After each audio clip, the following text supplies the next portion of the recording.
Welcome back to Tokyo Daily, and this is our second episode of Life in Japan. Have you ever wondered what life is like for Black people living here in Japan? Today's guest is going to talk about his life story, his own self-expression and identity. To find out, please stay tuned. I'm Josh. I was born in Zimbabwe and I've been in Japan a little over 6 months. So Japan for me was an adventure. Was it an adventure I would have taken 10 years ago? No. But at the time when I arrived, when I thought of coming here, I'm currently doing my master's here. I'm studying sustainability science. So it opened up a whole new opportunity to learn something new, be in a new place. I love traveling, so this felt like the next destination on my bucket list. Concerns, I had a lot of concerns. Firstly, I'm this color, how do I fit in? Secondly, I'm quite expressive and an out there, open, queer person. And I'm coming into a society where you don't really see queerness every single day. So I felt like maybe I would stick out like a sore thumb. I would describe Josh as expressive. Josh is queer. Josh is an adventurer. Growing up in Zimbabwe was a challenge for me. Being told that being queer does not exist, therefore I don't exist. Being told that I had to either be Black or queer, I could never be both at the same time.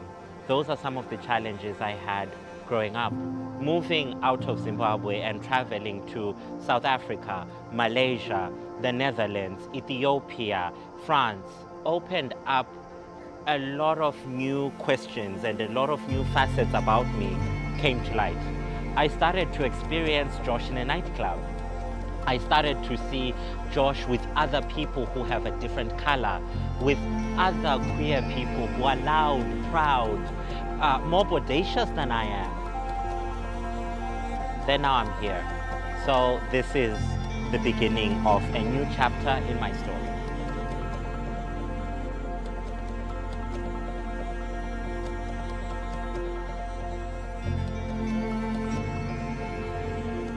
So navigating my Blackness and my queerness in a country like Japan has been very interesting. I came across a lot of stereotypes online that Black people from Africa cannot speak in English. I can communicate in English effortlessly. Also, one of the stereotypes is we're all poor. Maybe looking at being queer, one of the stereotypes is we are very masculine and we only exist in the sphere of masculinity. And masculinity defined in a certain way. However, that's not how I see myself. As a queer person of color, I defy those stereotypes. I identify as gender non-conforming and non-binary. I am in between the spectrum of masculinity and femininity. I am outside. That's why I say I'm everything. As a Black and queer individual, I think the first challenge I experienced was getting a place to stay. I had looked at a lot of agencies and I was typing a lot of emails, trying to make a lot of calls. Unfortunately, my Japanese wasn't so good, so I relied a lot on emails. I had scheduled viewings, but the thing is they hadn't expected to see someone who was Black or even someone who was as colorful as me. So a lot of the times when I would arrive at the agent's place and introduce myself as, hey, this is the Josh you were talking to, immediately they'd be like, oh, the property is not available. And I would think, is it because I'm queer? Is it because I am Black? Is it because I'm a foreigner? Now, all these things are happening in my head. I don't know the real reality of it, but this is one of the challenges I experienced, getting a place to stay. And I don't know why that was, but it was interesting. So I feel like the community is unique because, of course, this is its own context. And unfortunately, I came in during the pandemic when things weren't doing so well. So I had a lot of limited experience with them. The ones who I've met have been so amazing and so open to sharing their own experiences and also learning from my own experiences. Unfortunately, it's not all a bed of roses. When you try to maybe use online sites like popular apps to try and date someone, it is still a challenge if you don't look a certain way or don't behave a certain way. And of which, when I'm talking about this, I'm talking about stereotypical masculine tropes that exist. So it has been a challenge on that regard, maybe even dating or meeting other people, but it is not impossible. I feel like there's no one way we can box queerness and our queer experiences. It is so diverse, and there's so much queerness as there are queer people in the world. My message is just do it, because what you see on TV is not always the case.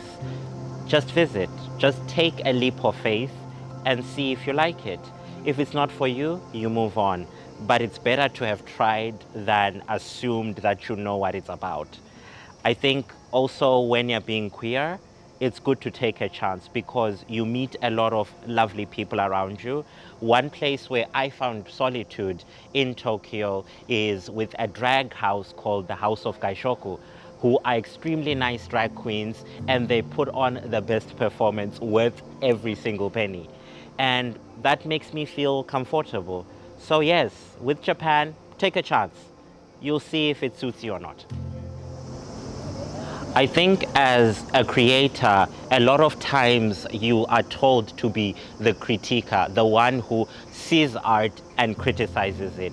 And there's no way in which, as a creator, you could successfully create or produce something of your own.